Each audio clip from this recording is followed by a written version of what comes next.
Travel Wolves.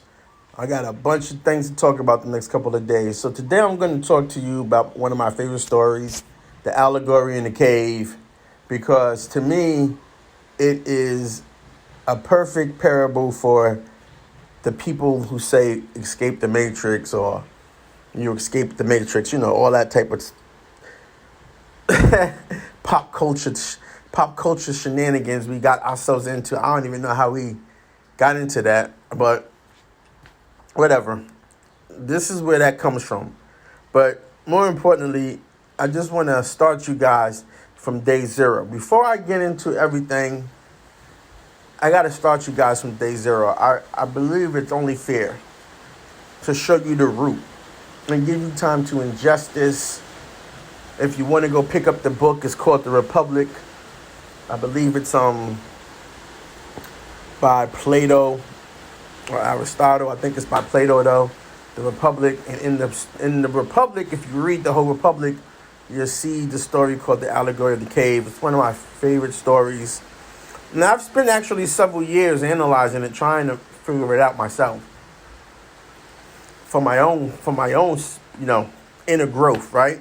And reflecting on my travels over the last 3 years, escaping the matrix, which I'll talk about that later, the word escape, right? I'll talk about that later. And maybe I'll go into matrix for some of you people who want to nerd out about that. Because those two words, I would say they're oxymoron, but whatever. So, I'll digress on that. But today I'm going to tell you my version of this story called the Allegory of the Cave. Because it's important for us as black men. I hate to call us that. I'm going to get into all of that. But before I get into all of that, who we really are, what our real name is, how we should refer to ourselves, all that stuff, I got to start you guys from day one. It's only fair. Otherwise, it's just going to make no sense to you. It's just going to go over your head. And this story is also a good way for you to relate to me, to understand where I'm coming from. Okay?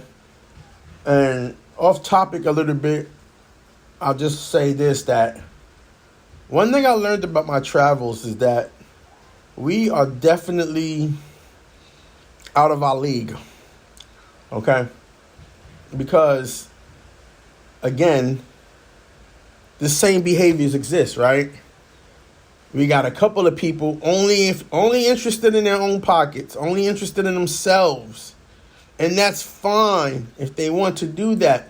But they need to disclaim that up front and not pretend like they're for everybody. 'Cause I don't give a fuck about them. I give a fuck about everybody. Why do I give a fuck about everybody? Why do I give a fuck about all black men who are moving out of, who are escaping, moving out of the matrix? Because I see that we are out of our league and you cannot succeed alone in these countries. You just can't. You just can't.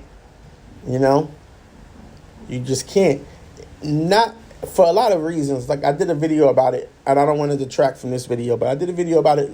Look it up. I think it was about socialization or socializing in foreign countries. So anyway, here goes my story. The Allegory in the Cave. All right. Imagine, if you will, there's a cave where a group of black men are chained in the cave. They chained up in this cave since the day they were born. And they can only face the wall in front of them. Now, behind them is light and heat, a big fire behind them. And in between them and this fire is a passageway. And their whole reality has been looking at this wall and hearing the voices and sounds behind them, and on the wall, seeing the shadows casted by the beings or things that are carried or walking in between them, right? And looking at these shadows on the wall for years, among themselves, they've tried to figure them out. They've tried to give them names and understand them and you know, try to make sense of what they are, what's not real, what's, purposeful. And of course, because they can look at themselves and see their own anatomy, right? 2 legs, 2 hands, a head. But some of these objects just look crazy. And they have voices and sound, right? And so they've done this for all their life, just looking at the wall, trying to make sense of these things. And maybe they come to the conclusion that the items or people or shadows that they see more frequently, consistently, right? The things they see happening all the time on the wall are reality. They see something once in a while, they're like, that's not reality. Whatever they see every day, that's reality. That's consistent. Whatever they see consistent and frequently, that's reality, right? So now, when time has gone on, the chains in the cave have gotten kind of old. And one of the men is able to get free. He's able to break out of the cave, right? And when he breaks out of the cave, he runs to the entrance of the cave. And for the first time in his life, he sees sunlight. And the sunlight is blinding to him, right? He's like holding his hands up and he's like, oh my God, I can't see. It's blinding. But after a while, his eyes adjust and things come into focus. And the first thing he realizes is fear, surprise, because he's looking at the items, the people, the things around him, and his surroundings, and he's seeing that they're not put together. They're severed, they're discombobulated. The cat is over here and the vase is over here. And he knows that used to be one thing, but now there's 2 different versions of something that he grew up thinking was one thing. And he hears familiar sounds and he realizes that those aren't the sounds that those sounds come from a person or another animal, right? And after all of that subsides, he begins to realize that this is the reality. This is reality, not the shadows on the wall. The shadows on the wall were just whatever his mind interpreted as reality. But this is reality, right? That horse and the man are separate. This is where it gets complicated in the story. He's trying to understand that part, right? Because the mind is so powerful. It will create an impression on you. But let me finish the story though. So he's like, wait a minute. The horse and the man, they're not the same. They're separate. I got to tell everyone. I got to go back and tell everyone. I got to let them know what's going on, that there's a real reality, that those shadows on the wall aren't even real. They're not even, what we've really been seeing. We haven't been seeing what we've really been seeing. So he runs back into the cave, but now the cave, is darker to him. He gets dizzy. He gets nauseous. And he's having a hard time adapting to the darkness again, and he's like struggling. So he looks a little bit discomforted. He looks like he's, hurt or sick, but it's just adapting to the conditions of the cave again. And he finds a group of men, and he starts telling them everything that he saw and discovered, expecting that they'll say, let's go, free me next. I want to come too. But instead, he gets meted with the negative reaction. They start yelling and spitting at him and cursing at him. And if they could get free of their chains, they become violent and homicidal towards him. They want to rip him apart with their bare hands, but they can't get free of their chains, but they show him that, And he is more terrified of trying to continue to push these facts on them. And he does consider, recanting and lying just for the sake of his own safety. But he knows he's not the same guy anymore. And all he can do is go back outside of the cave, you know? Whoever doesn't want to come, that's fine. But I'm not going back in the cave. I'm not staying here. And so he goes and leaves and enters the new reality, the real reality that he's discovered outside of the cave. The end. So, like I said, I just wanted to share that story with you guys. It's one of my favorite stories. I've studied it for several years before I even was able to put it together. It's kind of weird because when you start traveling to other countries, it does give you that bridge. So a bunch of stuff I learned that I couldn't understand and really, put down to thoughts or idea.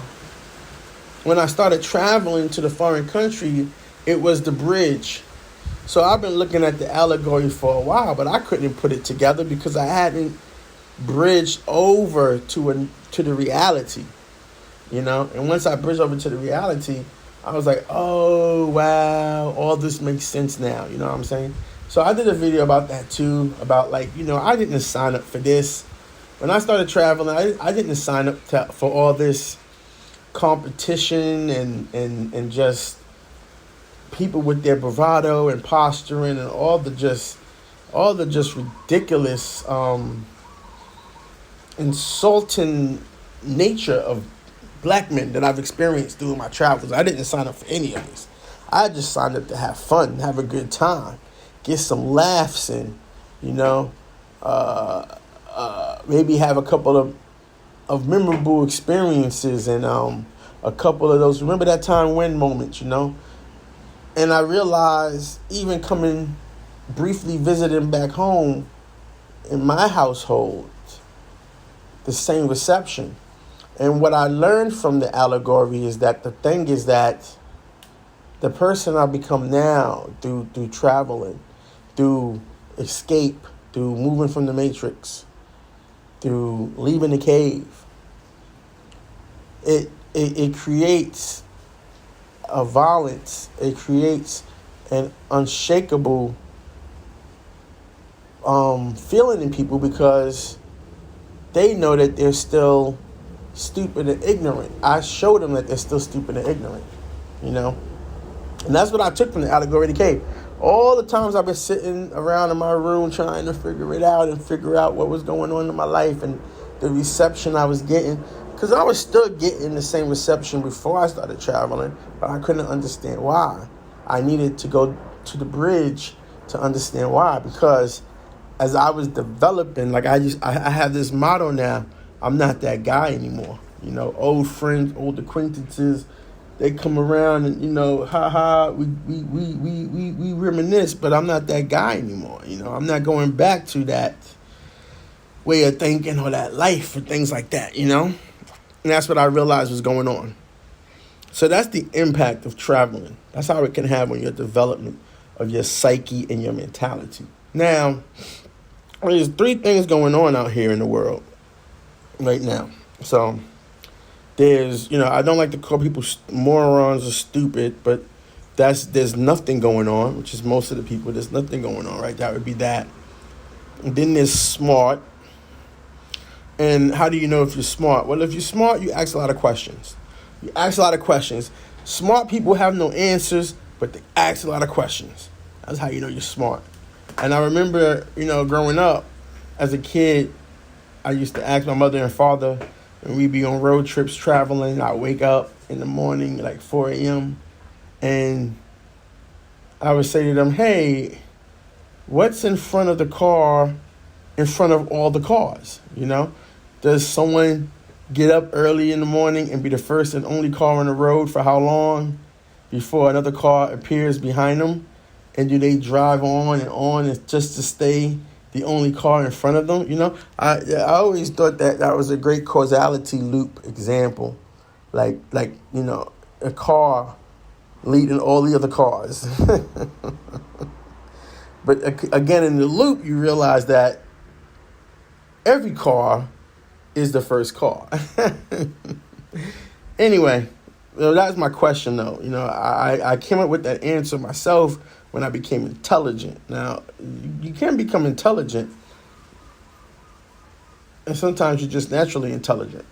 And how do you know if you're intelligent? Well, if you're intelligent, you're able to basically keep it simple. There's so many different ways, but the simplest way is that you're able to analyze information and create an original thought from it and sustain that thought through the research you've done. So it's not just a subjective thing. It's not just a subjective thing like you may say why the trees are green and something else is blue. If I was to talk about the color spectrum, why we have a variety of different colors, but we really don't, I would be able to give you an answer and support that. So basically, you're not really seeing colors. You're seeing the way light in the form of, you're seeing the way radiation transmitted in the form of light hits molecules at a certain frequency and speed, thus making color. And I can support that, right? That's intelligence. See, that's an original concept, right? But I can support that. And that's how you know you're intelligent, to keep it simple. There's many different ways to express that you may be intelligent, but I'm not going to go into all of them right now because I really just want you to focus on the story. And like I said, there's a lot of things going on right now, and people talking about escaping the matrix, which I hate. I hate that. What's that word? I hate that. I don't know. I wouldn't say a metaphor, but I hate that analogy. Yeah, I hate that analogy, escape the matrix, because really it's like an oxymoron. Escape the matrix is almost an oxymoron. But later on, I'll talk to you about the word escape as it applies to the allegory in the cave.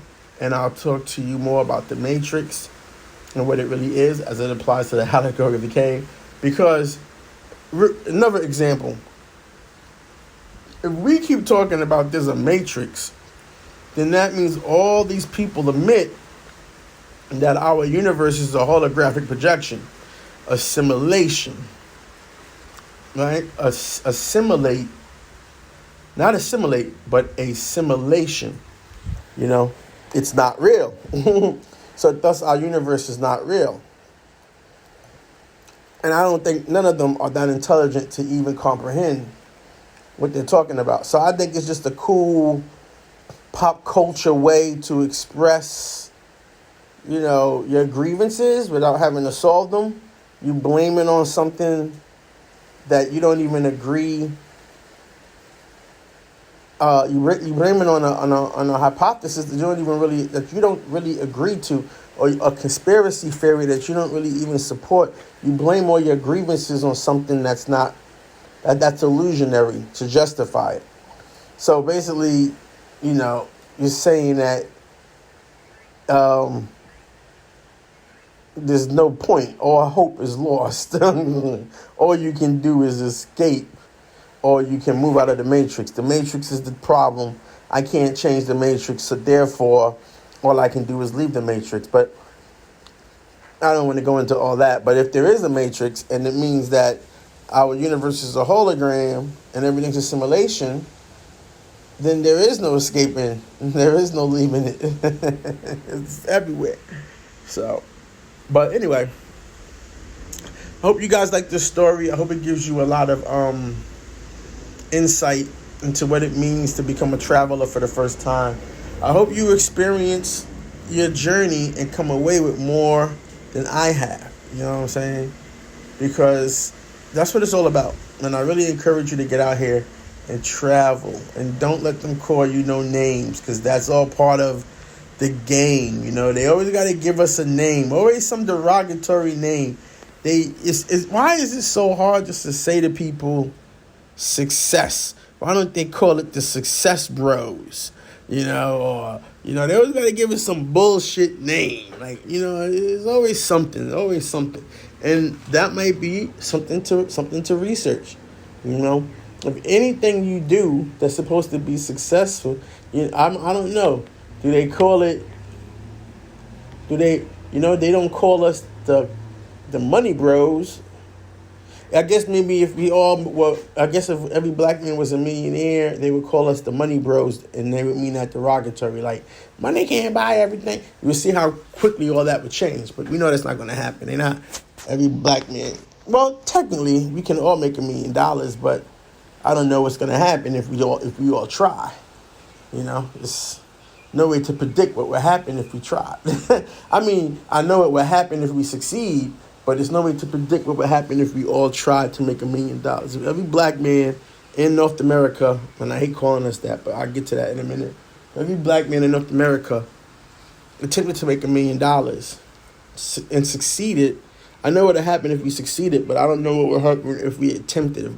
If we demanded this, if we said, look, fuck that shit, we all gonna get $1 million one way or another. Even if we got to take turns holding it every 6 months, we just switch to one side from the right. I don't know what would happen if we precipitated that, but that's what I'm saying. You know, it seems like people just want to abandon all hope and run. But if there is a such thing as the Matrix, it's a contradiction. There is no way to run. The Matrix is everywhere, and I can kind of honestly tell you, I realized that revelation during my travels, being in other countries. To me, most of the time, to be honest with you, wasn't much more different than being in America. There was a slight difference. And I was just thinking about that today when I was working out. I was like, you know what? I see why immigrants say America's a great country. Because it's easy to come to America and get set up. You cannot go to these foreign countries and get set up like you can in America and not know the language and not have no friends and not have no support network. Because no one is going to help you in another country become successful.